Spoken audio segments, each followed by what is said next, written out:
Gideon, thank you so much for joining us here at Super Investor. There's huge international disruptors potentially ahead at the moment, UK elections, US elections, and what could result from those. What would you see as the most significant disruptors on the horizon at the moment? Well, I think those are two very big elections. The UK election, Brexit could turn on it, depending on what happens, whether Brexit finally happens. But also, if Brexit is stopped, or if there's a second referendum, to be more accurate, that will probably entail having the most left-wing Prime Minister Britain has had really since the Second World War, in the form of Jeremy Corbyn, so that would be very significant. Any US presidential election year obviously brings with it the prospect of big change, but this one will be particularly significant because you have Donald Trump running, but probably at the same time as he's being impeached, and probably running against, again, a very left-wing candidate by the standards of the US, because at the moment, Elizabeth Warren is the favorite to win the Democratic nomination. Now, a lot can happen. She may not get it, but if she were the nominee, she would present a very different kind of prospectus to the American people. And the third thing I would look at is what's happening in Hong Kong now, which is one of the great cities of globalization. It's really in the grip of violent anarchy now, which poses questions not just for Hong Kong, but also for how does China handle this? If the Chinese go in, does that trigger another round of Western sanctions or tariff barriers? You talked there about the sort of left-wing elements in the next elections we're seeing in the US and UK. You've talked about a rise in left-wing populism. We've obviously seen that in terms of right-wing, but that's perhaps something new to see as well. Yeah, absolutely. I mean, I think that, if you see that, say, in the Anglo-American world, Trump and Brexit were kind of twinned events. Britain votes for Brexit in June 2016, Trump becomes president in November 2016. And there was some association. For example, Trump was very close with Nigel Farage and so on.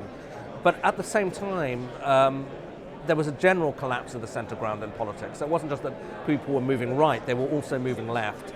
Bernie Sanders almost won the Democratic nomination in 2016. Corbyn was establishing himself as leader of the Labour Party.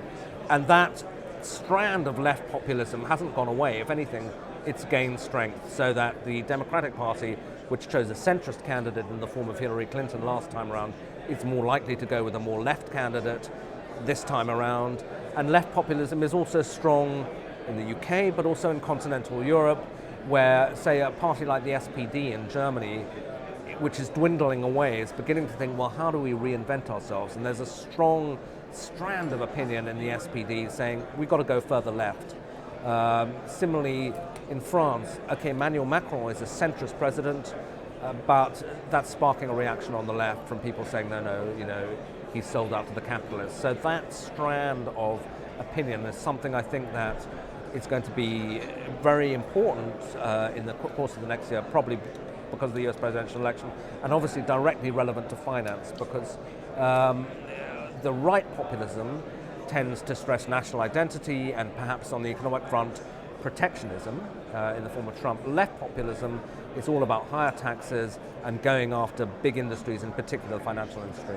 Indeed, what will the impact be on this industry, particularly of that rise in left-wing populism?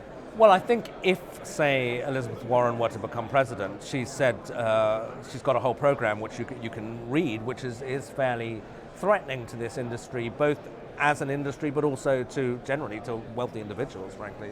But in terms of the regulation, I think that for the left in the US and increasingly in Europe, private equity is in danger of becoming, a kind of cartoon villain as this asset strippers. They don't see them as creating value. They see them as essentially kind of vulture capitalists who throw a lot of people out of work and pocket the gains. That's the caricature. And so what Warren would do is she would change the tax treatment of private equity. She would abolish the carried interest thing, which has been important to profits, essentially. But she would also, as I understand it, she's talking about changing the treatment of debt so that a private equity firm that took over a company would also assume its debts and its pension liabilities. And that is potentially extremely threatening to the model because it means that it just becomes much riskier.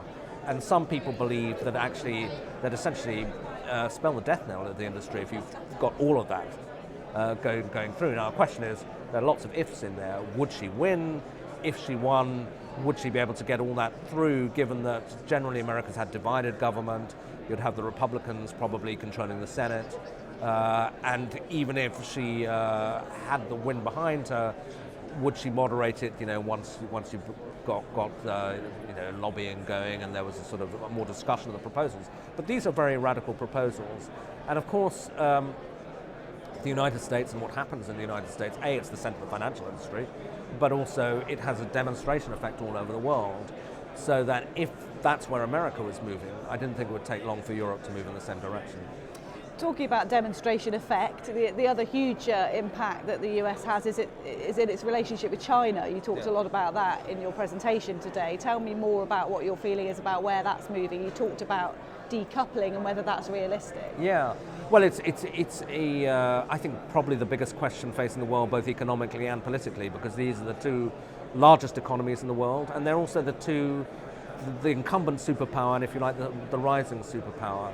And I think one of the reasons that it's going to be so difficult to stop the trade tensions is that they're no longer just about trade. I mean, if it was a question of trying to get China to reduce its trade deficit, change some of its practices on intellectual property, there would be a deal to make, and there may indeed be a deal along those lines in the next few months. My concern is that actually in American minds, and probably in Chinese minds as well, it's now about more than that. It's about who's essentially going to be the top country, who's going to be the dominant power. I think until recently the Americans didn't even take seriously the idea that China could displace them. But now, with China by some measures the largest economy in the world, the largest exporter, manufacturer, steel producer, and moving rapidly into advanced industries like biotech, artificial intelligence, mobile payments, America's sort of taken fright. And they think, hang on, there's this country that's not a democracy, that is challenging us geopolitically in the South China Sea, that's growing very fast, that's pouring money into its military. We don't like the look of this. And so there's a pushback that's got more to do than just trade. And so although I think there will be efforts to get a trade deal, I think the long-term trajectory of this relationship is increasingly going to be decoupling rather than closer integration. And that's a big reversal, because really ever since the late 70s when Deng Xiaoping came to power, China's been integrating with the West, and now at some level it's going to start decoupling. So a huge amount of uncertainty for this industry to deal with. Where do you think the safe ground is, if you like? Where do they find the opportunities in a sort of climate like this?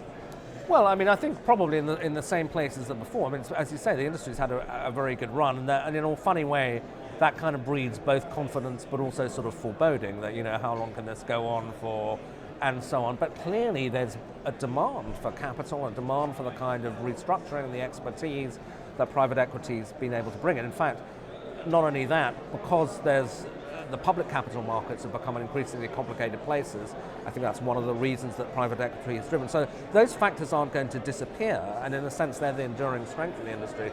The question is whether new things are going to come onto the field in the form of left populism or a surge in the trade war that disrupt the business model. But if private equity has been meeting a need, and it increasingly is, then I think that hasn't changed. Gideon, thank you so much for sharing your insights. Fascinating to talk to you. Thank you. Pleasure.